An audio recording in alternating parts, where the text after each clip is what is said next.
Mga Kawikaan Kabanata 25. Mga karagdagang kawikaan ni Solomon. Narito pa ang mga kawikaan ni Solomon, tinipon at kinopya ng mga tauhan ni Hezekias na hari ng Juda.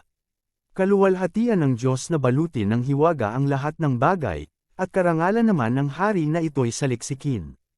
Isipan ng hari mahirap malaman, ito'y sintaas ng langit, sinlalim ng karagatan. Kapag ang pilak ay dalisay, may magagawa na ang panday. Kapag ang masamang tagapayo'y naalis sa paligid ng hari, ang katarungan ang mamamalagi. Huwag kang magmamataas sa harap ng hari, niihanay ang sarili sa mga taong pili. Pagkat mas mabuting sabihin sa iyong, halika rito, kaysa hamakin ka sa harap ng marami. Ang nakita mo'y huwag agad dalhin sa hukuman, baka sa bandang huli lumabas ka pang may kasalanan. Kung may alitan kayo ng iyong kapwa, ilihim at lutisin agad at baka lumala.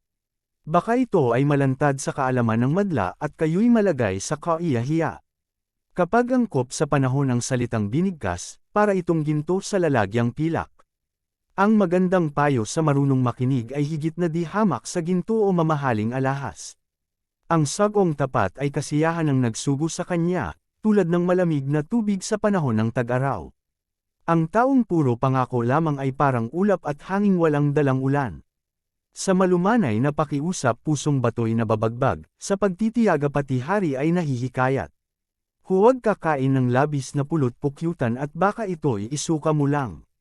Huwag mong dadalasan ang dalaw sa kapwa, baka siya mabagot at sa iyo'y magsawa. Ang taong sumasaksi laban sa kapwa ng walang katotohanan ay tulad ng tibak, pambambo o palasong pumapatay. Ang taksil na pinagtiwalaan sa panahon ng pangangailangan ay tulad ng ngiping umuuga at mga paang payle. Hapdi ang dulot ng awit sa pusong may sugat, parang asing ikinusko sa gasgas na balat, parang paghuhubad ng damit sa panahon ng taglamig. Kapag nagugutom ang iyong kaaway, pakainin mo at painumin kung siya'y nauuhaw.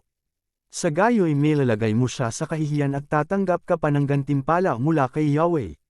Kung paanong ang hanging timog ay nagdadala ng ulan, nagdadala naman ng galit ang paninira ng karangalan.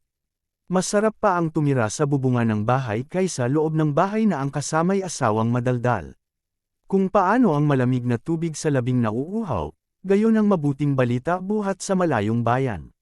Bukal na nilabo o balong nadumihan ang katulad ng matuwid na sa masama ay nakipagkaibigan. Kung paanong masama ang labis na pulot-pukyutan, gayon din ang pagkagahaman sa karangalan.